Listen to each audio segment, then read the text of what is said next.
नमस्कार दोस्तों, मैं आप सभी का स्वागत करता हूँ ट्रिलॉजी एजुकेशन पे। हम डिस्कस कर रहे थे क्राउन पब्लिकेशन की इस बिहार स्पेशल बुक को। आज का जो टॉपिक है काफ़ी ज़्यादा इम्पोर्टेंट है, जिसमें फ्रीडम मूवमेंट इन बिहार का सबसे इम्पोर्टेंट टॉपिक है चंपारण सत्याग्रह। तो इसको हम डिस्कस करेंगे आज की वीडियो में।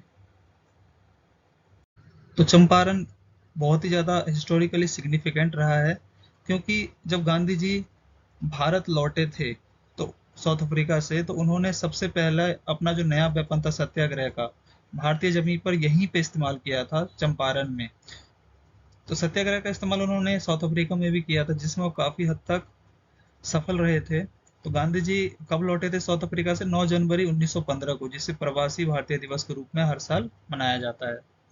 तो सत्याग्रह बेसिकली एक यूनिक मेथड है जो कि कॉम्बिनेशन है ट्रुथ और नॉन वायलेंस का। तो ये प्रॉब्लम क्या चल रही थी चंपारण में? चंपारण में दो सिस्टम इंडिगो प्लांटेशन के लिए फॉलो किए जाते थे नॉर्थ बिहार में, जो कि यूरोपियन इंडिगो प्लांटर्स इसका इस्तेमाल करते थे। पहला सिस्टम जो था वो था जिराइत, और दूसरा था असमी वार। तो जिराइत सिस्टम में जो इंडिगो कल्टीवेशन होता था वो डायरेक्ट कंट्रोल में था गवर्नमेंट ऑफिशियल्स के, जिसमें टीनेंट लेबरर्स जो थे, जो ये खेती किया करते थे इंडिगो की, उनको काफ़ी ज़्यादा परेशान किया जाता था। उनको समय पर पेमेंट नहीं मिलती थी, या कभी पेमेंट मिलती थी, कभी पेमेंट नहीं मिलती थी। क्योंकि ऐसा इसलिए हुआ था क्योंकि जो जर्मन डाई है वो इन्वेंट हो गई थी, और धीरे धीरे जो यहाँ के जो इंडिगो थी उसकी वैल्यू गिरती जा रही थी, और ये सिंथेटिक डाई काफ़ी ज़्यादा पॉपुलर हो गया था। तो लोग अधिकतर सिंथेटिक डाई का ही इस्तेमाल किया करते थे, बजाय यहाँ के इंडिगो, नेचुरल इंडिगो के। इंडिगो बेसिकली है क्या? वो नील है। नील की खेती हुआ करती थी यहाँ पे, जो हम कपड़ों वगैरह में नील लगाते हैं वही नील है ये। असमी वार सिस्टम में क्या होता है, जो फैक्ट्री चीफ्स थे उनके कंट्रोल में जो है यहाँ के लेबरर्स काम किया करते थे किराए पे। तो ये काफी ज्यादा एक प्रिवलेंट मेथड था यहाँ के सिस्टम में, जिसे तीन कठिया कहते हैं। तीन कठिया जो है तीन और कट्ठा से मिलकर बना हुआ है, जो कि काफी ज्यादा कॉमन था चंपारण में। तो तीन कट्ठा मतलब क्या? एक कट्ठे में 20 बीघा होता है, तो 20 बीघे में 20 बीघे के हिस्से में 3 बीघे पे कंपलसरी था वहां पे नील की खेती करना। तो ये तीन कठिया सिस्टम जो है ये काफी लंबे समय से चल रहा था, जिसके तहत उन्हें एक फिक्स्ड प्राइस दिया जाता था, और एक रिटर्न एग्रीमेंट भी साइन हुआ था इंडिगो प्लांटर्स और गवर्नमेंट ऑफिशियल्स के बीच में। जो भी यूरोपियन इंडिगो प्लांटर्स थे या जो फैक्ट्री चीफ्स थे और फार्मर्स के बीच में एक रिटर्न एग्रीमेंट भी साइन हुआ था। परंतु जैसे ही ये जर्मन डाई इन्वेंट होती है तो यहाँ के नेचुरल डाई की वैल्यू कम हो जाती है, जिसकी वजह से जो प्रॉफिट मिलता था फैक्ट्री चीफ्स को या यूरोपियन इंडिगो प्लांटर्स को वो कम हो जाता है।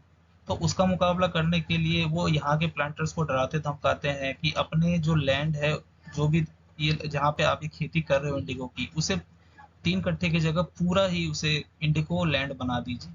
इसके लिए वो काफी ज्यादा उनको फोर्स्ड लेबर करवाते थे, उन्हें डराते धमकाते थे, काफी स्मॉल पेमेंट देते थे, क्योंकि उन्हें ही प्रॉफिट नहीं हो रहा था। तो वो कहाँ से उन्हें जो ये रिटर्न एग्रीमेंट के तहत उनको पैसे देते, और कभी कभार उन्हें पेमेंट भी नहीं दिया जाता था, और इसकी वजह से उन पर काफी ज्यादा हैवी फाइन्स लगाए जाते थे अगर वो फेल हो जाते थे इंडिगो को प्लांट करने के लिए।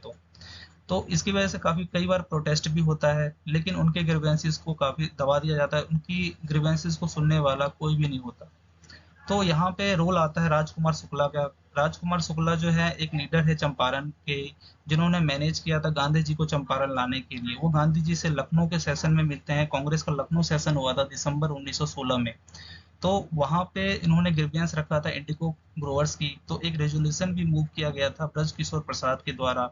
और उन्होंने ये जो प्रॉब्लम थी एग्रीएंट ट्रैवल जो पूरी कंट्री में चल रहा था, उसके लिए उन्होंने रेजोल्यूशन पुट किया और वो पास भी हुआ।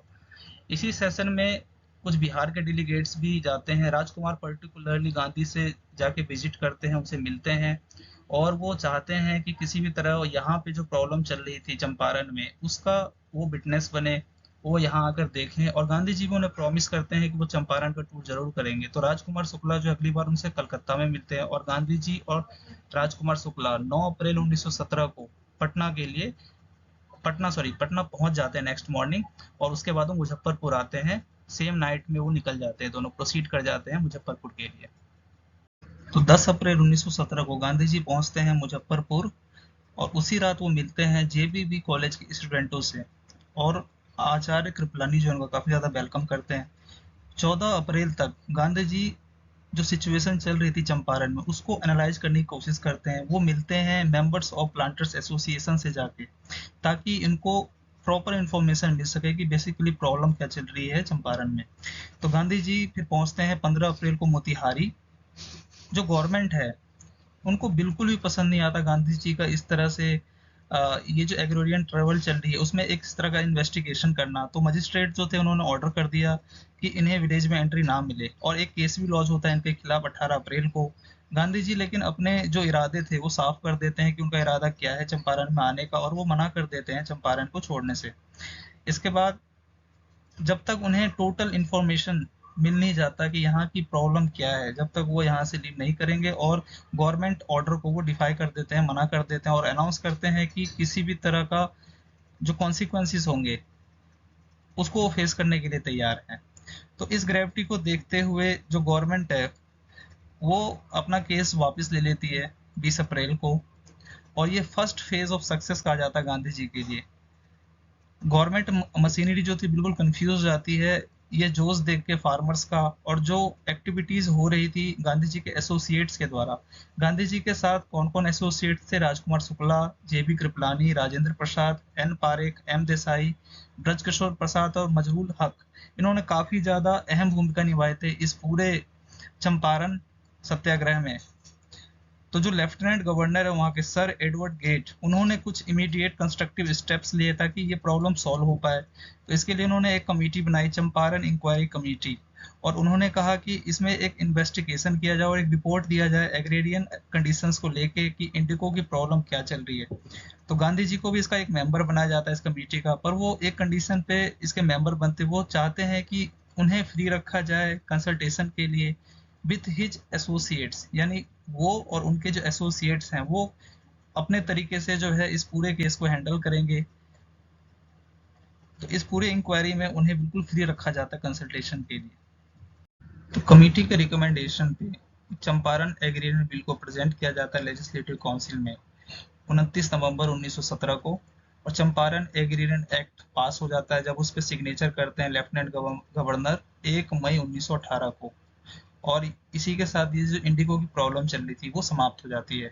तो महात्मा गांधी का जो मेथड था चंपारण में सत्याग्रह का, ये एक कंप्लीट सक्सेस था और एक लैंडमार्क है, एक सिग्निफिकेंट है सत्याग्रह की हिस्ट्री में, बिहार के लिए भी और हमारे भारत के लिए भी।